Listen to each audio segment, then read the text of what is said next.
Welcome back to clean news UP. चलिए देखते हैं उत्तर प्रदेश की 25 फटाफट बड़ी खबरों को। इससे पहले आप न्यूज को कहां से देख रहे हैं हमें कमेंट में बताना बिल्कुल ना भूलें। साथ ही हमारे फेसबुक पेज को भी फॉलो करें। फेसबुक पेज का लिंक डिस्क्रिप्शन में दिया गया है।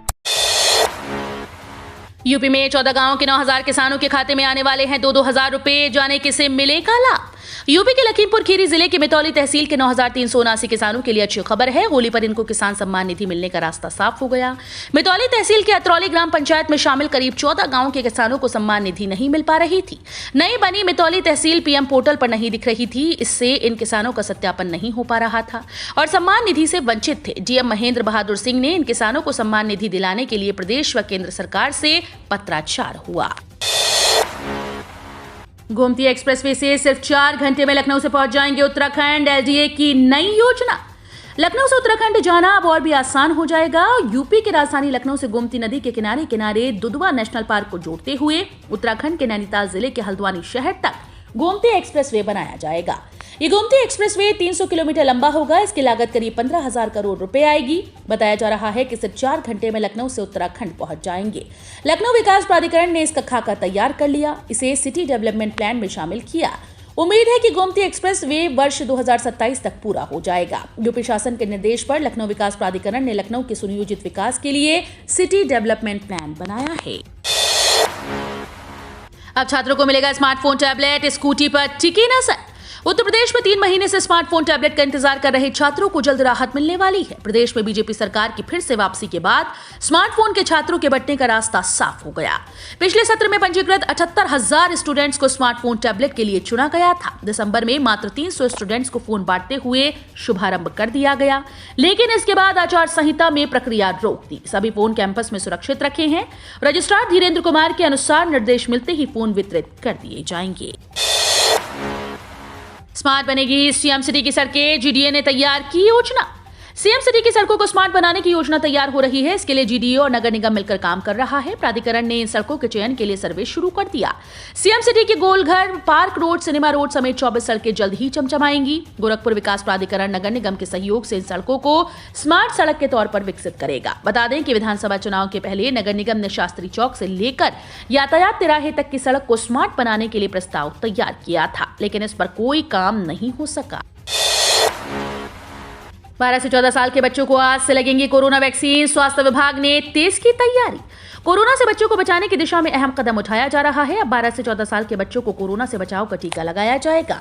आज 16 मार्च से अभियान चलेगा। इसकी तैयारियां स्वास्थ्य विभाग ने तेज कर दी। अपर मुख्य चिकित्सा अधिकारी डॉक्टर एम.के. सिंह ने बताया कि लखनऊ में 12 से 14 साल के बीच करीब 3 लाख बच्चे हैं। इन सभी का टीकाकरण होगा। शहरी व ग्रामीण क्षेत्र में अभियान चलेगा। यूपी में पुलिसकर्मियों की छुट्टियां 20 मार्च तक रद्द। डीजीपी मुकुल गोयल का आदेश।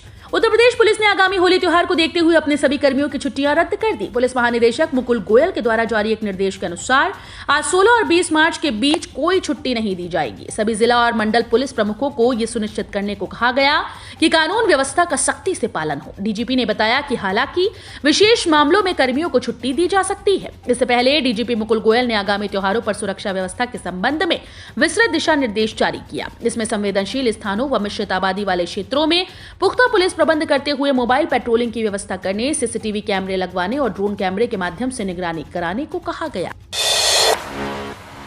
गोरखपुर एम्स में शुरू होगी नर्सिंग की पढ़ाई। इन पदों पर निकली है भर्ती।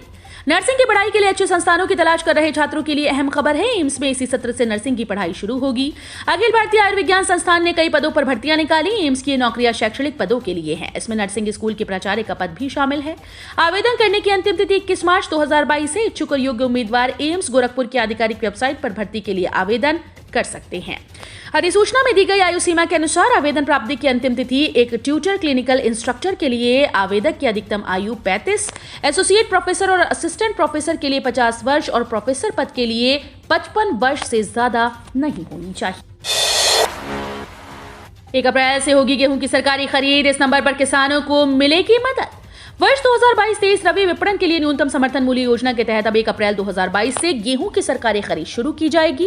खाद्य विपणन मेरठ मंडल ने इसके लिए सभी जिलों के खाद्य विपणन अधिकारियों को हर हाल में 25 मार्च तक अपनी तैयारियां पूरी करने के निर्देश जारी किए। मेर में 38 गेहूं क्रय केंद्र बनाए गए हैं। जिला खाद्य विपणन अधिकारी सत्येंद्र कुमार सिंह पूरी तैयारियों की जानकारी ले रहे हैं और बनाए गए क्रय केंद्र में पहुंचकर वहां पर उपलब्ध सुविधाओं की बारीकी से जांच कर रहे हैं। उन्होंने बताया कि वर्ष 2022-23 रबी विपणन के लिए मेरठ जिले में 38 गेहूं क्रय केंद्र बनाए गए हैं। होली पर सरकार का बड़ा तोहफा, 1.65 करोड़ लोगों को फ्री मिलेगा गैस सिलेंडर, राशन योजना भी निःशुल्क। चुनाव प्रचार के दौरान प्रधानमंत्री श्री नरेंद्र मोदी और मुख्यमंत्री श्री योगी आदित्यनाथ ने उज्ज्वला योजना के तहत 2 सिलेंडर और मुफ्त राशन देने की योजना को आगे बढ़ाने का ऐलान किया था।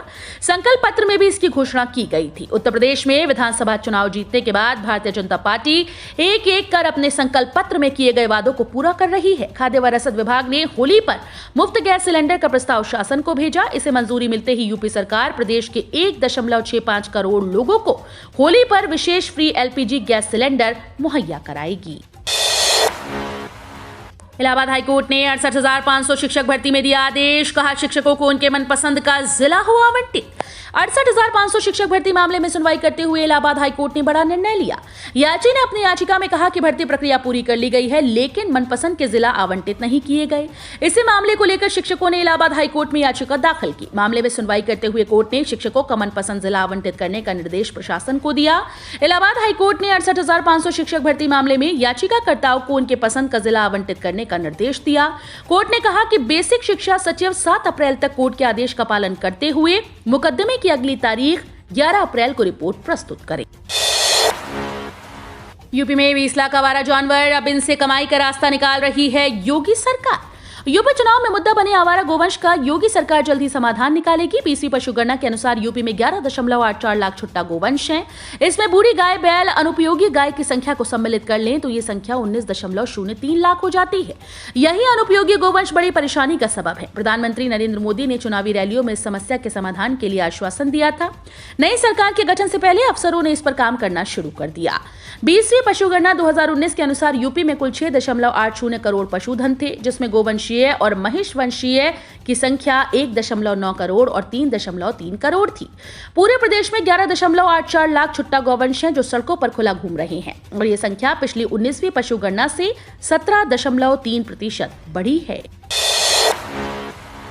यूपी पुलिस SI रिजल्ट जल्द, जाने 35 और 50% अंकों की शर्त।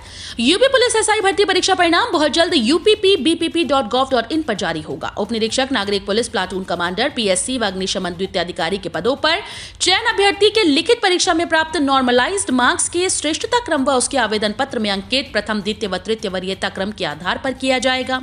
इस भर्ती के जरिए SI व अग्निशमन द्वितीय अधिकारी के 9,534 पदों पर भर्ती होगी।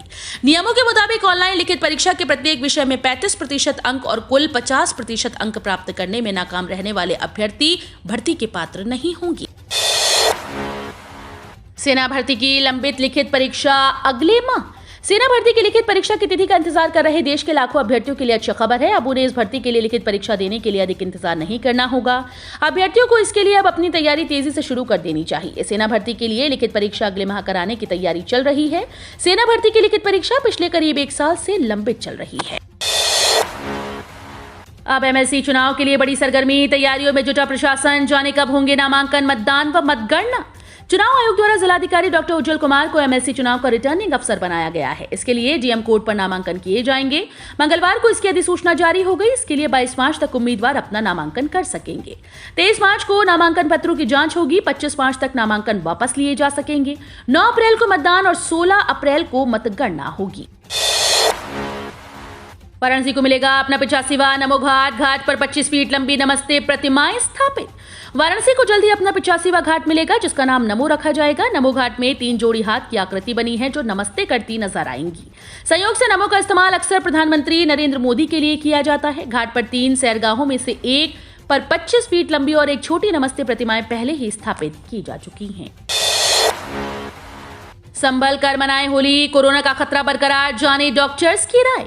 इस बार की होली खास होगी। लोग जमकर रंग और गुलाल खेलने की तैयारी कर रहे हैं, हो भी क्यों ना।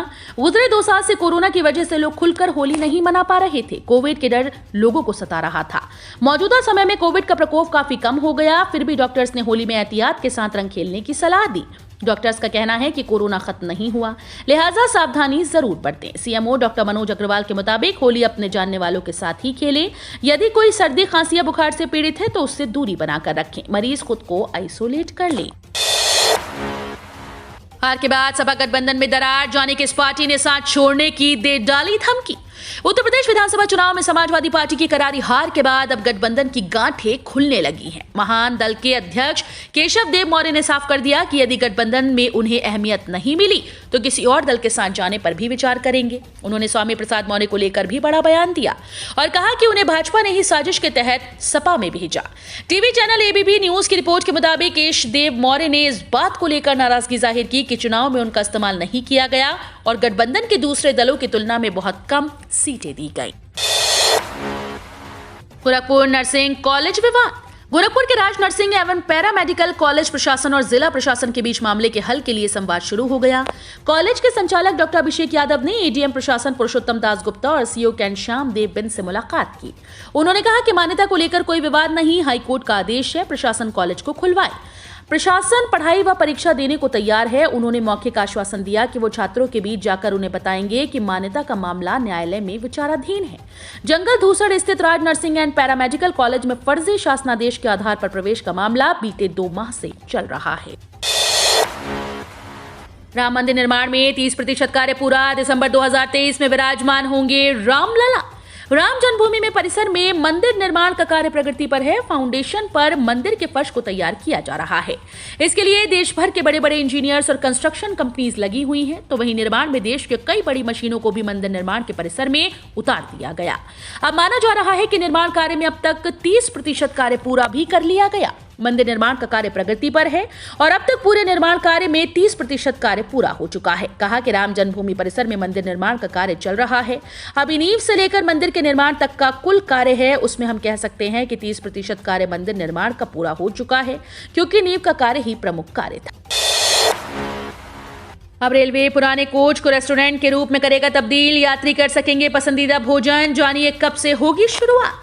रेलवे पुराने कोच को नए कलेवर में ढालने की कवायद शुरू कर दी है। पुराने कोचेस को यात्रियों की सुविधा के लिए रेस्टोरेंट के रूप में तब्दील करने की तैयारी शुरू कर दी। बहुत जल्द ही यात्रियों को सफर के दौरान पसंदीदा लजीज व्यंजन का टेस्ट ले सकेंगे। रेलवे रेस्टोरेंट ऑन व्हील्स के तर्ज में तैयार किया जा रहा है। इसके माध्यम से यात्रियों को कोच में बैठकर ही स्वादिष्ट भोजन मिलेगा। रेलवे पूरी तैयारी में है। अगर सभी कागजी कार्यवाही समय पर पूरी हुई तो इसी वर्ष प्रयागराज मंडल में इसकी शुरुआत हो जाएगी। पेट्रोल डीजल के नए रेट जारी, टंकी फुल करवाने वालों को झटका। कच्चे तेल के भाव में आई थोड़ी सी नरमी के बीच भी भारत के लोगों के लिए राहत भरी खबर है। पेट्रोल डीजल के रेट को लेकर कल राहत भरा रहा। पेट्रोलियम कंपनीज ने पेट्रोल डीजल के रेट जारी किए, जिसमें कोई बदलाव नहीं किया गया। यानी चुनाव के बाद महंगाई की आशंका से जो लोग अपने गाड़ियों की टंकी फुल करा चुके हैं उन्हें कोई फायदा नहीं हुआ। कच्चा तेल $140 प्रति बैरल तक पहुंचने व 5 राज्यों में चुनाव के बाद पेट्रोल डीजल के रेट बढ़ने की आशंका थी। हालांकि इन आशंकाओं के विपरीत चुनाव खत्म होने के 8वें दिन भी राहत रही। द कश्मीर फाइल्स को योगी सरकार ने किया टैक्स फ्री। जयंत चौधरी ने उठाए सवाल। 1990 में कश्मीर में पंडितों पर हुए अत्याचार और नरसंहार को दिखाने वाली फिल्म द कश्मीर फाइल्स को उत्तर प्रदेश सरकार ने टैक्स फ्री कर दिया। मुख्यमंत्री योगी आदित्यनाथ ने सोमवार को यह आदेश दिया। हालांकि राष्ट्रीय लोकदल के प्रमुख जयंत चौधरी को यह फैसला रास नहीं आया। उन्होंने पेट्रोल, डीजल और कृषि उपकरणों से टैक्स घटाने की नसीहत देते हुए पूछा कि फिल्म को टैक्स फ्री करने का क्या मतलब। जयंत चौधरी ने योगी सरकार के फैसले के तुरंत बाद ट्वीट किया, डीजल पेट्रोल पर शुल्क घटाओ, किसान के ट्रैक्टर और उपकरण पर टैक्स घटाओ। सिनेमा फिल्म को टैक्स फ्री घोषित करने का क्या अर्थ है। किसान मोर्चे की बैठक में हुए 2 बड़े ऐलान। 21 मार्च को देशव्यापी विरोध प्रदर्शन, 11 अप्रैल से एमएसपी गारंटी सप्ताह मनाने का प्लान। संयुक्त किसान मोर्चे ने सोमवार को दिल्ली में हुई अपनी बैठक में 11 से 17 अप्रैल तक एमएसपी गारंटी सप्ताह मनाने का फैसला किया। इसके साथ ही लखीमपुर खीरी कांड में सरकार की भूमिका और किसानों के आंदोलन को दिए गए आश्वासनों के साथ विश्वासघात को लेकर 21 मार्च को देशव्यापी विरोध प्रदर्शन किया जाएगा। दीनदयाल उपाध्याय मार्ग पर स्थित गांधी पीस फाउंडेशन के एक बंद कमरे में हुई बैठक में ये दोनों फैसले लिए गए। 16 मार्च को केंद्रीय कर्मचारियों को मिलेगी बड़ी खुशखबरी। अकाउंट में आएंगे 38,692 रुपए। केंद्रीय कर्मचारियों को होली 2022 पर बड़ी खुशखबरी मिलने वाली है। सरकार जल्द ही महंगाई भत्ते में इजाफा करने वाली है। बता दें कि देश भर के लाखों कर्मचारी बढ़े हुए डीए का इंतजार कर रहे हैं। जानकारों के मुताबिक सरकार हर साल महंगाई भत्ते का ऐलान मार्च में करती है, तो इस बार उम्मीद है कि 16 तारीख को होने वाली बैठक में सरकार डीए का ऐलान कर सकती है। आपको बता दें कि इस बार होली से पहले ही सरकार महंगाई भत्ता बढ़ाने का ऐलान कर सकती है। जनवरी 2022 से कर्मचारियों के डीए में इजाफा किया जाना था, लेकिन माना जा रहा है कि सरकार डीए में इजाफे का ऐलान आज 16 मार्च को कर सकती है। आबकारी सिपाही के 405 पदों पर भर्ती का आखिरी रिजल्ट जारी। उत्तर प्रदेश अधीनस्थ सेवा चयन आयोग ने आबकारी सिपाही के 405 पदों पर भर्ती का अंतिम परिणाम मंगलवार को घोषित कर दिया। इनमें अनारक्षित वर्ग के 203, अनुसूचित जाति 85, अनुसूचित जनजाति 8 व अन्य पिछड़ा वर्ग के 109 अभ्यर्थी शामिल हैं। क्षैतिज आरक्षण से संबंधित अभ्यर्थी अपनी अपनी श्रेणी में समाहित हैं। तो ये थी आज की 25 फटाफट बड़ी खबरें। अगर आपको न्यूज पसंद आई हो तो वीडियो को लाइक और शेयर जरूर करें। धन्यवाद।